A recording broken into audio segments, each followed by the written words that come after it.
بسم اللہ الرحمن الرحیم۔ السلام علیکم۔ شروع رب کے نام سے جس کے سب نام اچھے نام ہیں اور جسے کسی بھی نام کے بغیر پکارا جا سکتا ہے، یاد کیا جا سکتا ہے، محسوس کیا جا سکتا ہے۔ پروگرام ہے علم و دانش، میں آپ کا میزبان صفدر علی ہوں، اور آج کے اس پروگرام میں ہمیں ہمیشہ کی طرح جناب سید سرفراز احمد شاہ صاحب کا ساتھ حاصل ہے۔ ناظرین، ہم جب بھی دعا مانگتے ہیں تو اللہ سبحانہ وتعالیٰ سے اپنی ضروریات کے پورا ہونے کی دعا کرتے ہیں۔ بعض دفعہ ذہن و دل میں یہ سوال بھی پیدا ہوتا ہے کہ کیا خدا سے تعلق صرف ضرورت کا تعلق ہے؟ ایسے ہی بہت سارے سوال اور ابہام آج ہم جانیں گے جناب سید سرفراز احمد شاہ صاحب سے۔ شاہ صاحب، دعا مانگتے ہوئے یہ خیال آ جائے کہ میں اللہ تعالیٰ سے جو دعا مانگ رہا ہوں، میں ہر وقت، ہر دفعہ، ہر لحظہ اپنی ضرورتوں کا ذکر کرتا رہتا ہوں۔ مجھے کبھی کبھار صرف اللہ سبحانہ وتعالیٰ سے عبادت کی غرض سے بھی یا اس کی رضا بھی مانگنی چاہیے، اس پر کیا کہیں گے؟ بسم اللہ الرحمن الرحیم۔ آپ کے سوال کے جواب میں اصل میں 2-3 اینگل سے جواب دیا جا سکتا ہے۔ پہلی بات تو یہ ہے کہ انسان کا تعلق رب کے ساتھ آقا و غلام کا ہے۔ غلام کا یہ حق ہے کہ اپنے آقا سے اپنی ضروریات کے پوری ہونے کا سوال کرے، اور آقا اس سوال کو پورا کر دے گا۔ یہ تعلق ہے ہمارا رب کے ساتھ۔ جی۔ اب ہم رب سے کیا مانگ رہے ہیں، اس میں ایک فیکٹر بہت رول پلے کرتا ہے۔ وہ فیکٹر یہ ہے کہ ہمارے ذہن پر کیا چیز سوار ہے، ہمارے لیے کیا چیز زیادہ اہم ہے، یا کس چیز کی ہمیں زیادہ ضرورت پڑتی ہے۔ اگر میں بھوکا ہوں، بھوک بڑے زوروں پر لگی ہے، تو بھوک میرے ذہن پر سوار رہے گی۔ تو جب بھی میں رب کے سامنے ہاتھ پھیلاؤں گا تو پہلی بات جو زبان سے ادا ہوگی وہ یہی ہوگی کہ یا باری تعالیٰ، میں تیری نگری میں بھوکا ہوں، مجھے کھانا دے دے۔ اگر بھوک ہے لیکن میرے ذہن پر ایک احساس سوار ہوا ہے کہ میں گناہ کرتا ہوں زیادہ، تو رب کے سامنے جب ہاتھ پھیلاؤں گا، میں اس کے سامنے دعا کے لیے ہاتھ اٹھاؤں گا، تو پہلی بات جو زبان سے ادا ہوگی وہ معافی کی ہوگی کہ یا اللہ، میں نے بڑے گناہ کیے تو مجھے معاف فرما دے۔ اگر میرے ذہن پہ یہ بات سوار ہے میری بھوک اور گناہوں سے بھی زیادہ کہ میرا رب مجھ سے راضی ہو جائے، جی، تو اللہ کے سامنے جب میں ہاتھ اٹھاؤں گا دعا کے لیے، تو میں رب تعالیٰ سے پہلی بات یہی کہوں گا کہ یا اللہ، بڑا گناہ گار ہوں، مجھے معاف فرما دے اور مجھ پہ اپنی رحمت نازل فرما، تو مجھ سے راضی ہو جا۔ جی، یہ قدرتی امر ہے کہ انسان اسی چیز کی بات کرتا ہے جو اس کے ذہن پر سوار ہوتی سوال ہے۔ ہوتی ہے، بالکل۔ ہم اپنی ضروریات کے لیے رب سے نہیں مانگیں گے تو کس سے مانگیں گے؟ جی، ہمارے تو جوتے کا اگر ایک تسمہ بھی چاہیے ہمیں، تو ہم رب سے ہی مانگیں گے، کیونکہ وہی دینے والا ہے۔ بالکل۔ باقی تو سب محتاج ہے ہماری طرح۔ جی، تو یہ صرف رب ہے جو اپنے خزانے سے عطا فرمائے گا ہمیں۔ تو اس لیے رب کے حضور اپنی ضروریات بیان کرنی چاہیے، لیکن کس شد و مت سے، وہ ایک علیحدہ سوال ہے۔ اب وہ میرے ذہن پر اگر تو میری ضروریات زیادہ سوار ہیں تو پھر وہی میں مانگتا رہوں گا۔ جی، تو جیسے میں نے پہلے عرض کیا اسی آرڈر میں۔ اب آگے ایک سوال آ جائے گا کہ انسان کی انڈرسٹینڈنگ کیا ہے۔ بالکل۔ اگر ہمیں یہ اندازہ ہو جائے کہ ہمارے لیے ہمارا رب کافی ہے، تو ہم رب سے ایک چیز مانگتے ہیں کہ یا اللہ تو ہمیں اپنا بنا لے. بالکل صحیح. جب جس آدمی کو رب اپنا بنا لے تو اس کے سامنے کوئی ایسی چیز نہیں جو اس کے اشارے پر حاضر نہ ہو جائے. سب چیزیں رب تعالیٰ اس کو عطا فرما دیتا ہے. تو ایک رب سے اس کا قرب مانگ کے تو ہم اس پوزیشن میں آ جاتے ہیں کہ رب تعالیٰ ہم پہ اپنی نعمتوں کی بارش کر دے. اب یہ سمجھنے کی بات ہے کہ یہاں تک ہم پہنچیں گے کیسے؟ پہنچنا تو نہیں پڑتا.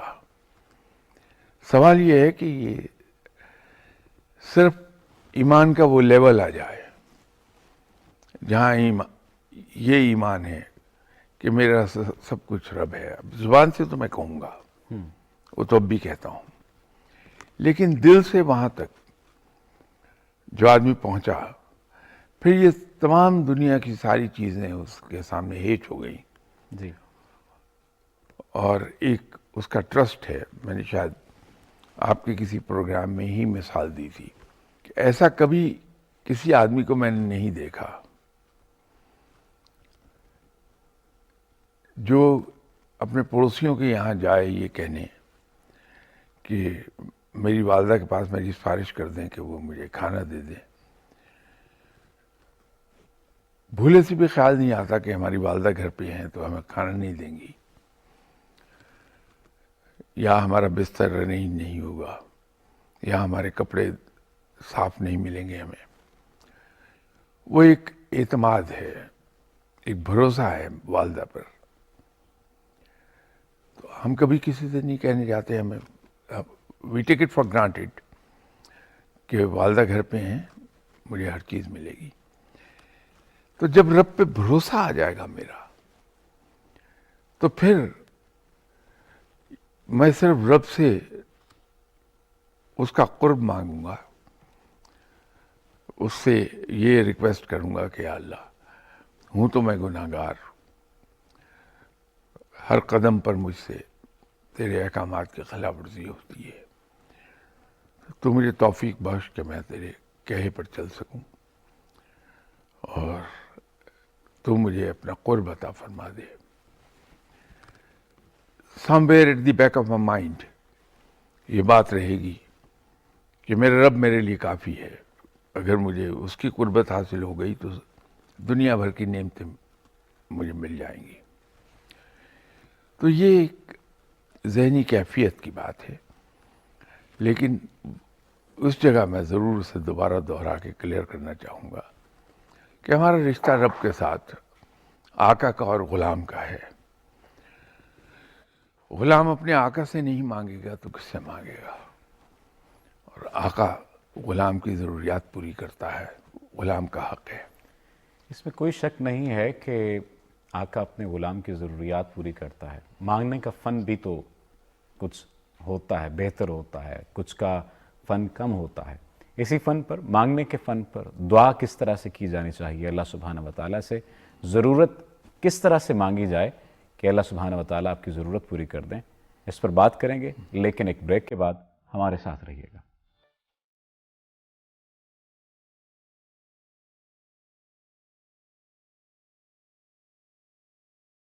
ویلکم بیک ناظرین، بریک پہ جانے سے پہلے ضرورت کے مانگنے، دعا کے مانگنے اور اللہ تعالیٰ کے قرب کی بات ہو رہی تھی. اور واقعتاً شاہ صاحب نے ٹھیک فرمایا کہ اگر اللہ سبحانہ وتعالیٰ کا قرب ہی حاصل ہو جائے تو پھر دیگر جو ضروریات ہیں یا دیگر جو معاملات ہیں ان میں بہت آسانی ہو سکتی ہے. کیسے معلوم ہو کہ مجھے اللہ کا قرب مل گیا ہے؟ اس کا کوئی یارڈ سٹک تو مقرر ہو نہیں سکتا، کوئی ایسا پیمانہ نہیں ہے جس پر ہمیں یہ پتہ چل سکے کہ میں رب کے کتنا قریب ہوں. جب رب کے ساتھ میرا ایک عشق کا تعلق قائم ہو جاتا ہے اور میں واقعی سچے دل سے یہ سمجھنے لگتا ہوں کہ میرے لیے سب کچھ میرا رب ہی ہے،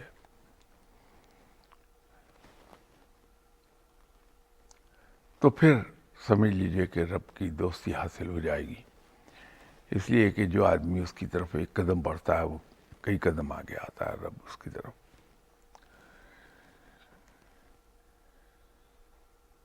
آپ صلی اللہ علیہ وسلم صلی اللہ علیہ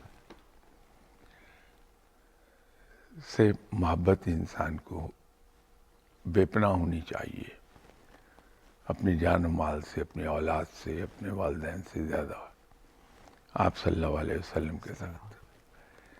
اس محبت کے نتیجے میں ایک چیز پیدا ہوگی کہ ہم آپ صلی اللہ علیہ وسلم کی وسلم.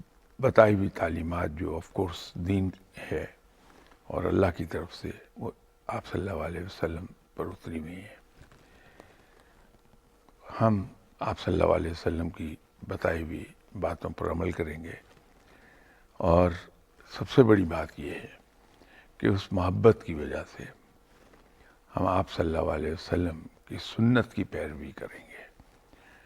تو جب ہم آپ صلی اللہ علیہ وسلم کی بتائی ہوئی تعلیمات اور آپ صلی اللہ علیہ وسلم کی سنت پر عمل کرتے ہیں تو ہم در حقیقت قرآن پر عمل کر رہے ہوتے ہیں، اس لیے کہ آپ صلی اللہ علیہ وسلم کی حیات طیبہ بالکل. قرآن کا عملی نمونہ ہے. جی.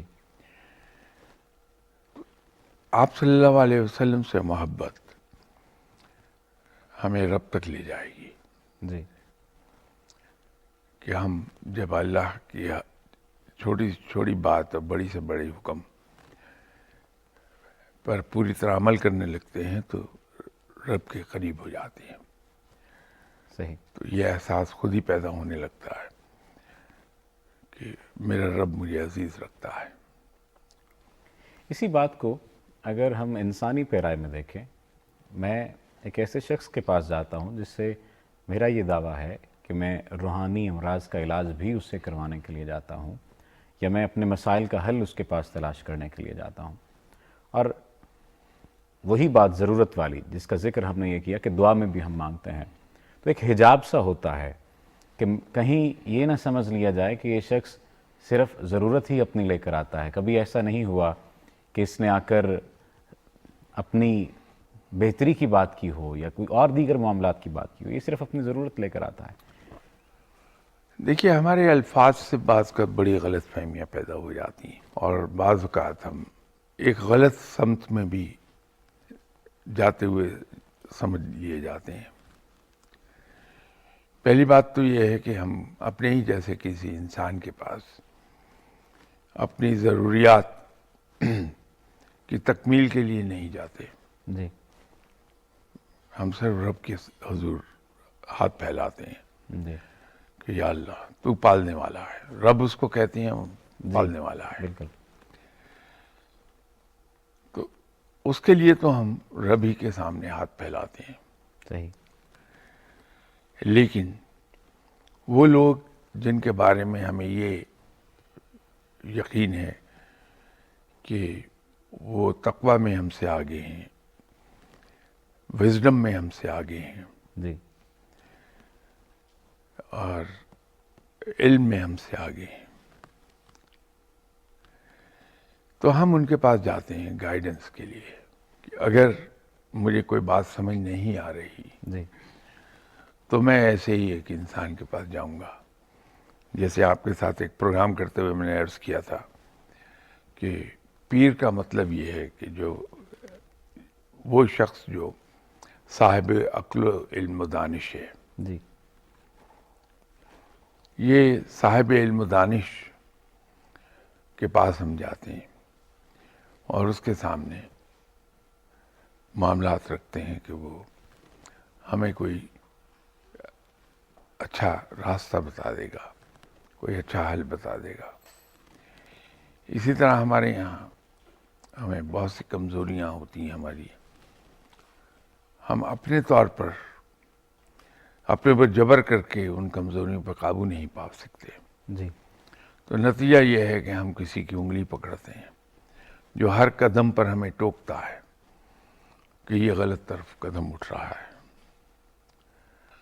تو ہم سیدھے رہتے ہیں. یہی کام استاد کا ہے مرشد کا ہے، گائیڈ کا ہے، جو بھی آپ کہنا چاہیں، تو وہاں سے ہم گائیڈنس لیتے ہیں جی اور راستے کی نشاندہی کرتے ہیں. صحیح. آپ اور ہم لوگ کہیں اگر راستہ بھول جاتے ہیں تو ہم گوگل میپس پر جا کے نیویگیشن آن کر کے تو وہاں سے گائیڈنس لے لیتے ہیں.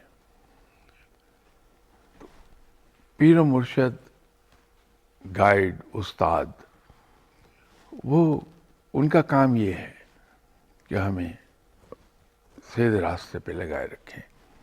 تو سہولت اس میں یہ ہوتی ہے کہ جہاں ہم غلط ہونے لگتے ہیں، ہمیں خود تو پتہ چلتا نہیں کہ ہم غلط ہو رہے ہیں، اگر پتہ چل جائے تو ہم غلط ہی کیوں ہوں، جی لیکن وہ ہمیں اوورسی کر رہے ہیں. نتیجہ یہ ہے کہ وہ فوری طور پر ٹوک دیں گے کہ یہاں غلطی کر رہا ہو، ایسے نہیں کرو. اب اسی بات سے چونکہ آپ نے ایک مثال دی، بڑی اچھی مثال ہے وہ، اس پر ایک ریسرچ بھی تھی کہ گوگل میپ میں جو بھی نشانی ڈالی جاتی ہے یا جو بھی منزل لکھی جاتی ہے، آپ 100 جگہوں پر گھوم کر آ جائیں، وہ آپ کو وہیں لے کر جائے لے گا. جائے گا. لیکن اگر کسی شخص کو یہ معلوم ہی نہ ہو کہ اس نے اس سیکشن میں، سرچ کے سیکشن میں لکھنا کیا ہے، تو اس کی حالت تو مزید قابل رحم ہے. نہیں، اس کا تو بڑا آسان سا علاج ہے. اب جو نئے فون آئے ہیں، میری جنریشن کے لوگ انہیں استعمال پوری طرح نہیں کر پاتے. میری جنریشن کے انسان کے ہاتھ میں لیٹسٹ اسمارٹ فون پکڑا دیجئے جس کے اندر ہزاروں فنکشنز ہیں، لیکن میرے نزدیک اس کا استعمال صرف اتنا ہے کہ میں ٹیلی فون سن لوں یا ٹیلی فون کر لوں، جی باقی سب فنکشنز میں نہیں کر پاؤں گا. جی تو اس کا دوسرا راستہ یہ ہے کہ اب اگر مجھے کہیں میسج کے ساتھ کوئی اٹیچ چیز کرنی پڑ جائے تو میں بچوں میں سے کسی کو آواز دے کے کہتا ہوں کہ یہ ذرا بتانا ہے اس کو، میں نے یہ اٹیچمنٹ بھیجنی ہے میسج کے ساتھ، کیسے بھیجوں گا میں؟ تو وہ مجھے بتا دیتے ہیں کہ آپ یہ بٹن دبا لیں، یہ چلا جائے گا. تو اسی طرح اگر ہمیں معلوم نہیں ہے کہ سرچ کیسے کرنی ہے جی تو پھر یہی صاحب علم و دانش آپ کے کام آ جائے گا. صحیح. وہ آپ کو میئر کر لیتا ہے، آپ کو پرکھ لیتا ہے، تول لیتا ہے کہ آپ کو کہاں سے سبق سیکھنے کی ضرورت ہے. اگر میری طرح ہے تو وہ تو بالکل ہی سمجھ جائیں گے کہ بالکل نائب ہے ہر چیز سے، جی یہ اگنورینٹ ہے ہر چیز سے، تو اس کو تو الف بے سے شروع کرنا پڑے گا. تو وہ پھر اب چونکہ وہ صاحب علم و دانش ہے تو رب کے اور آپ صلی اللہ علیہ وسلم کے فرمان کے مطابق وہ میری ذہنی سطح کے مطابق مجھ سے گفتگو کریں گے، بالکل. تو وہ باتیں مجھے سمجھ آ جائیں گی تو میں چل پڑوں گا. یہ تمام تر راستے کہیں نہ کہیں یقین سے چل رہے ہوتے ہیں. آپ جب یقین کرتے ہیں کسی پر، اچھا گمان رکھتے ہیں کسی کے بارے، تو پھر آسانی ہوتی ہے، آپ تسلیم کر لیتے ہیں کسی کے بڑے ہونے کو. امید ہے آج کا یہ پروگرام آپ کے لیے سود مند ثابت ہوا ہوگا، فائدہ مند ثابت ہوا ہوگا. اگر آئندہ آنے والے پروگرام میں آپ اپنے کچھ سوالات ہمارے سامنے رکھنا چاہتے ہیں، شاہ صاحب سے پوچھنا چاہتے ہیں، تو آپ ہم سے رابطہ کر سکتے ہیں. اپنے میزبان کو دیجیے اجازت. اللہ نگہبان.